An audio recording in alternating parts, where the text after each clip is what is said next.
दोस्तों, यह lecture number 8। ठीक है, यह लेक्चर नंबर 8 जहाँ पर हम देखेंगे सी लैंग्वेज का जो बेसिक प्रोटोटाइप होता है। जब भी हम सी लैंग्वेज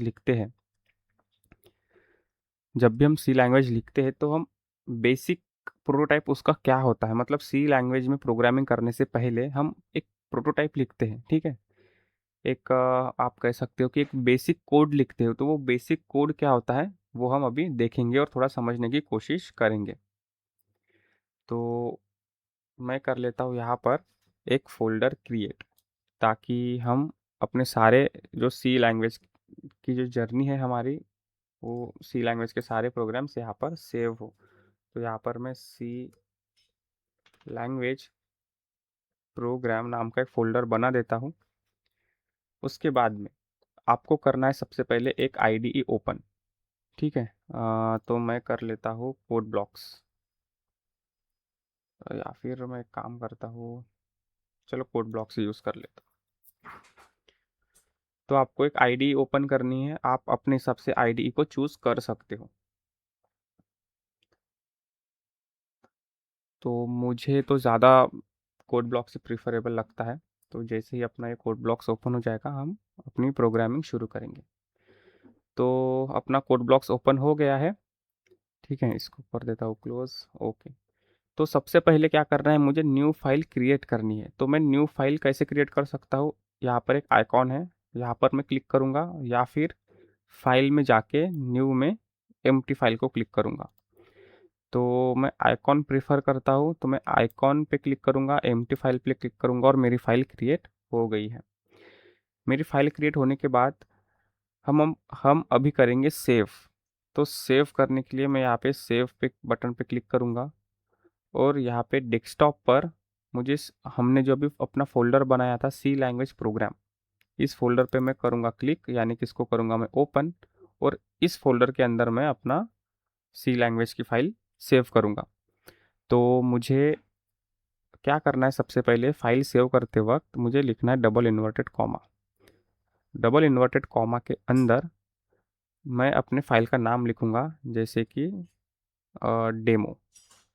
ठीक है, ये मेरे फाइल डेमो, या फिर मैं बेसिक लिख देता हूँ। बेसिक ये मेरे फाइल का नाम हो गया। फाइल का नाम लिखने के बाद हमें लिखना है एक्सटेंशन। तो एक्सटेंशन के लिए मैं दूंगा डॉट सी, क्योंकि हमारी सी लैंग्वेज की फाइल है। ठीक है, अब मैं डबल इन्वर्टेड कॉमा में ही क्यों लिखा हूँ, देखो, क्योंकि यहाँ पे नीचे देखिए सेव एज टाइप, ये C/C++ ऐसा लिखा हुआ है। तो सिर्फ मैं अगर बेसिक लिखूँ, मतलब डबल इन्वर्टेड कॉमा नहीं लिखूँ और सिर्फ मैं फाइल का नाम लिखूँ, तो हो सकता है कि ये सी में भी सेव हो या फिर C++ एक्सटेंशन में भी सेव हो। तो अगर डबल इन्वर्टेड कॉमा लिखने का ये मीनिंग है कि मैं 100% श्योर हूँ कि मेरी जो फाइल है वो डॉट सी एक्सटेंशन से ही सेव होने वाली है। तो जब भी हम कभी फाइल सेव करेंगे तो डबल इन्वर्टेड कॉमा में ही सेव करेंगे, मतलब डबल इन्वर्टेड कॉमा का यूज़ करके ही हम सेव करेंगे। इससे हम श्योर हो जाते हैं कि मेरी जो फाइल है वह डॉट सी एक्सटेंशन से ही सेव होगी, क्योंकि मैंने यहाँ पे डॉट सी एक्सटेंशन लिखा है। तो मैं यहाँ पे करूँगा सेव। अब ये आ गया है हमारी फाइल। मैंने मेरे आईडीई में ब्लैक थीम को सेट किया है, इसलिए वो ब्लैक आ रहा है। आप हो सकता है आपकी इसमें वाइट थीम सेट हो, तो आप इसमें वाइट स्क्रीन आए। तो ये है हमारा बेसिक आईडीई। ठीक है, अब इस आईडीई में कुछ यहाँ पर ऑप्शंस है, जैसे कि ये ऑप्शंस हो गए। ठीक है, इनको थोड़ा सा हम देखते हैं। ये ऑप्शन तो है फाइल को सेव करने के लिए, सॉरी, फाइल को क्रिएट करने के लिए। ये ऑप्शन है फाइल को ओपन और सेव करने के लिए। इनके बारे में इनका यूज़ नहीं है, तो इनको हम नहीं देखेंगे। ठीक है, इनका यूज़ बिल्कुल भी नहीं है। उसके बाद में ये आता है सेटिंग, जैसा आपको आइकॉन दिख रहा होगा। मैं थोड़ा सा जूम कर लेता हूँ, शायद मैग्नीफायर होगा यहाँ पर। ओके,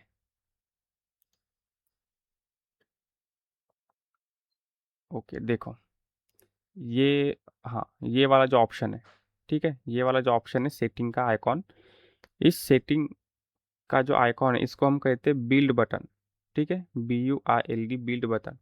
जब भी हम प्रोग्राम लिखेंगे तो लिखने के बाद हमें इस बटन पे क्लिक करना है।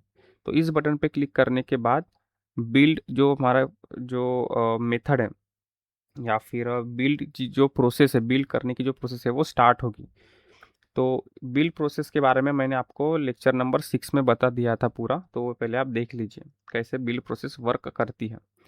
तो इस बटन पे क्लिक करने के बाद हमारा जो प्रोग्राम है, लिखा हुआ कोड, सोर्स कोड हम जिसे बोलते हैं, वो सोर्स कोड कन्वर्ट होगा सॉफ्टवेयर में, यानी कि .exe में। तो इस बटन को आपको ध्यान में रखना है। उसके बाद में है ये ट्रायंगल सा ग्रीन बटन, ये होता है रन। जब हम हमारा प्रोग्राम को बिल्ड करेंगे यानी सॉफ्टवेयर में हम कन्वर्ट करेंगे, तो उसके बाद में हम इस बटन पे क्लिक करेंगे ताकि हमारा सॉफ्टवेयर रन हो। ठीक है, और अगर मैं इस पे क्लिक करूँगा तो ये दोनों काम एक ही बटन में कर देगा, यानी कि पहले बिल्ड करेगा और जैसे ही बिल्ड कंप्लीट हो जाएगा वो ऑटोमेटिकली रन होगा। तो कभी कोई कोई जो प्रोग्रामर होते हैं वो अपने हिसाब से पहले बिल्ड करते हैं फिर रन करते हैं, या फिर एक ही बार में एक ही क्लिक में वो बिल्ड भी करते हैं और रन भी करते हैं।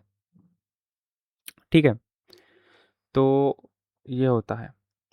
बस हमें इतने ही, जैसे कि ये न्यू फाइल क्रिएट करना, फाइल को सेव करना, फाइल को ओपन करना, और ये बिल्ड बटन, रन बटन, और ये दोनों का कॉम्बो है, इसे हम बिल्ड एंड रन कहते हैं। तो ये कुछ स्पेशल बटन नहीं है, ये दोनों एक ही क्लिक में वो दोनों काम कर देगा। तो बस आपको इतना ही IDE में याद रखना है, उसके अलावा और कोई चीज़ें हमें याद रखने की ज़रूरत नहीं है। ओके, तो हम करते हैं हमारी शुरुआत सी लैंग्वेज का प्रोटोटाइप से। तो जब भी हम सी लैंग्वेज में कुछ कभी प्रोग्रामिंग करेंगे तो हमें पहले लिखना है प्री प्रोसेसर कमांड, जो कि है #include, #include। ठीक है, अब देखो जैसे ही मैंने हैश लिखा, जैसे ही मैंने हैश लिखा, तो मेरे सामने इतने सारे ऑप्शंस आ गए। ठीक है, तो इन ऑप्शंस के भी बारे में हम बाद में देखेंगे। तो फिलहाल मैं हमारा जो प्री प्रोसेसर कमांड है वो पहले मैं प्री प्रोसेसर कमांड स्टार्ट करता हूँ। ये भी मतलब हैश से शुरू होने वाले जितने भी आपको ये नाम दिखाई दे रहे हैं वो इनको हम बोलते हैं प्री प्रोसेसर कमांड। क्योंकि जब हम बिल्ड बटन पर क्लिक करते हैं तो प्री प्रोसेसर हमारा रन होता है। तो जब प्री प्रोसेसर ये लाइन दिखता है तो मतलब ये जो लाइन्स है, तो चली गई 1 मिनट, ये जो लाइन्स है ये लाइन्स को देखता है और देखने के बाद प्री प्रोसेसर को ये पता चलता है कि एक्चुअल में उसको करना क्या है। ठीक है, तो हम फिलहाल एक प्री प्रोसेसर कमांड के बारे में सीखेंगे जिसका नाम है इंक्लूड। तो हैश लिखने के बाद मैं एक कमांड लिखता हूँ इंक्लूड। तो जैसे ही मैंने इंक्लूड लिखा तो प्री प्रोसेसर को ये पता चलेगा कि मुझे कुछ ना कुछ तो इंक्लूड करना है, पर इंक्लूड क्या करना है। तो उसको ये बताने के लिए, प्री प्रोसेसर को ये बताने के लिए कि भाई तुम्हें इंक्लूड क्या करना है, तो उसके लिए हमें जो भी इंक्लूड करना है वो हम यहाँ पे लिखेंगे। तो लिखने का तरीका है लेस देन और ग्रेटर देन के साइन के बीच मुझे वो फाइल लिखनी पड़ेगी जिस फाइल को मैं इंक्लूड करना चाहता हूँ, यानी कि मतलब हमारे जो सी लैंग्वेज की जो फाइल है, हमारा जो सी प्रोग्राम है, उस सी प्रोग्राम में उस फाइल के सारे फंक्शन डेफिनेशन को मैं अपने फाइल में, अपने प्रोग्रामिंग में लाना चाहता हूँ। तो मैं यहाँ पे फाइल का नाम लिखूंगा stdio.h। तो stdio.h ही क्यों लिखा, कुछ और क्यों नहीं लिखा? तो जैसे ही stdio.h, ये क्या है, एक हेडर फाइल है। तो जैसे ही ये एक हेडर फाइल है, वैसे बहुत सारी हेडर फाइल्स ऑलरेडी सी लैंग्वेज में अवेलेबल है। तो इस हेडर फाइल में क्या है, इस हेडर फाइल में जो हमारे इनपुट आउटपुट जो ऑपरेशंस होते हैं वो ऑपरेशंस यहाँ पे ऑलरेडी डिफाइन होकर है। ठीक है, यहाँ पे ऑलरेडी डिफाइन होकर है। तो हम ऐसा समझ सकते हैं कि हम बनी बनाई चीज़ों को यूज़ कर रहे हैं। क्योंकि अगर हमारे पास ये चीज़ें नहीं होती, ये बनी बनाई चीज़ें नहीं होती, तो हर एक प्रोग्रामर को अगर वो प्रोग्रामिंग कर रहा है तो अगर चाहे वो छोटा सा भी प्रोग्राम क्यों ना बना रहा हो, उसे सारी चीज़ें स्क्रैच से बनानी पड़ती, यानी कि ज़ीरो से बनानी पड़ती। तो बार बार वही प्रोसेस फॉलो, मतलब वही प्रोसेस होगी कि हमें स्क्रैच से सब कुछ बनाना पड़ता।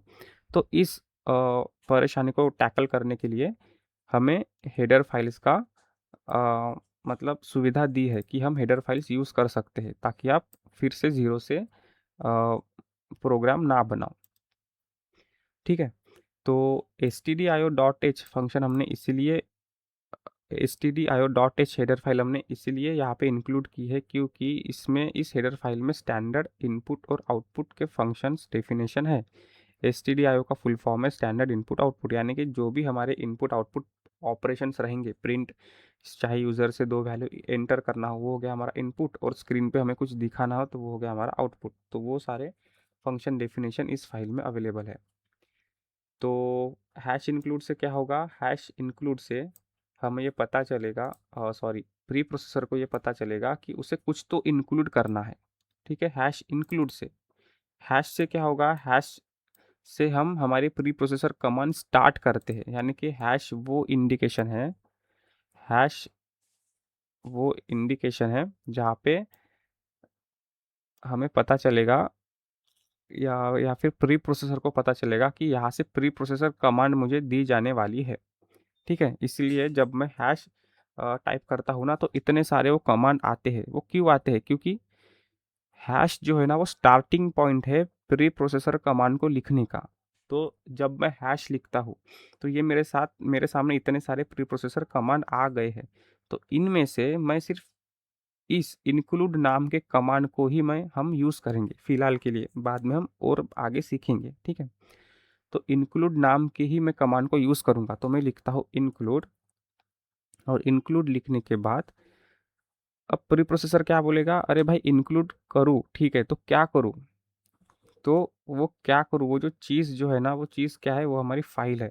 तो फाइल कहाँ पे होगी, वो फाइल होगी लेस देन और ग्रेटर देन के बीच में। और मैं किस फाइल को देखो, यहाँ पे भी बहुत सारी फाइल है, ये सारे हेडर फाइल्स है, और हर एक हेडर फाइल का काम अलग अलग होता है। तो जैसे कि stdlib, इसका मतलब है स्टैंडर्ड लाइब्रेरी। ठीक है, stdint, stdfloat, stdbit, ये जो है वो हेडर फाइल्स है।